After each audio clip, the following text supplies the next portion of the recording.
restaurants for brunch a few weeks before the wedding, despite living in the same city. Rosie had spent hours picking the restaurant, changing the reservation several times, trying to imagine her mother at each one. Her mother did not like to eat at restaurants and had something against brunch. When they sat down, she said the sun was in her eyes, and when they moved inside, she huddled under a sweater. While Jordan made small talk with her about his seasonal allergies, her plate of eggs sat untouched. Rosie could not focus on anything except her mother's predetermined displeasure, and was so relieved when it was over that she took a 2-hour coma-like nap afterward. Rosie's father had left Rosie's mother soon after Rosie was born, and her mother had entertained a series of short-lived relationships with men who had no desire to approximate a father for Rosie. "Jordan," she said, turning to face him. She looked at the note card in her hands. Her scalp was hot under the lights. "You didn't get mad at me when I blew a stop sign the first time I drove your car. You happily let me get you addicted to my favorite reality TV show, which will go unnamed. Once, when my sandals gave me blisters, you offered me your socks and sneakers to wear, even though that meant you were briefly barefoot in Times Square, a fate I would not wish on my worst enemy. I'm sorry, and thank you. I love you so much."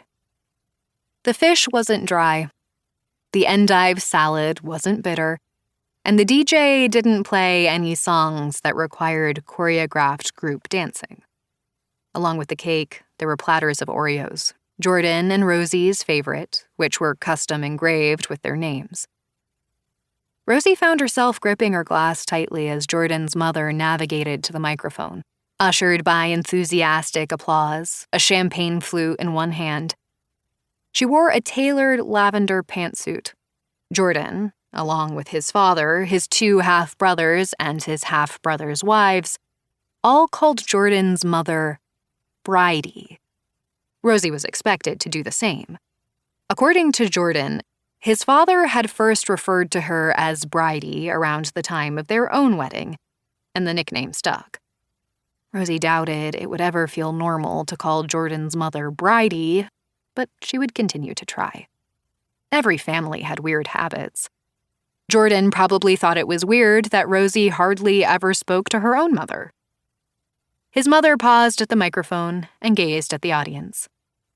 "Please, set down your forks," she said finally. And Rosie watched as her mother rolled her eyes, picked up her fork, and stabbed her salad.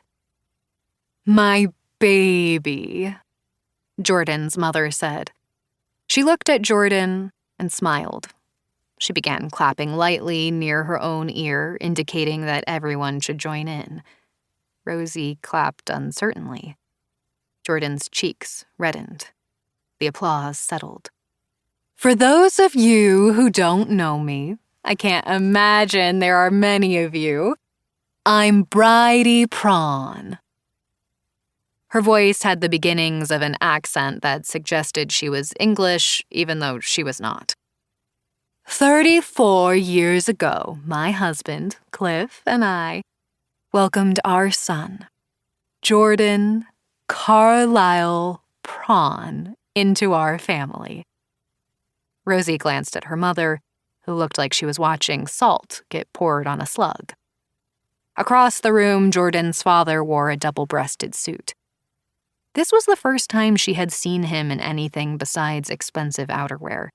He spent his time taking long, guided excursions around the world with a small group of wealthy men, including Jordan's half-brothers. They partook in niche sports that all seemed to involve having their feet off the ground. He had recently invited Jordan on a hang gliding excursion in Vietnam, which Jordan politely declined, saying that he couldn't take off 3 weeks from work. "My personal nightmare," he'd later confessed to Rosie.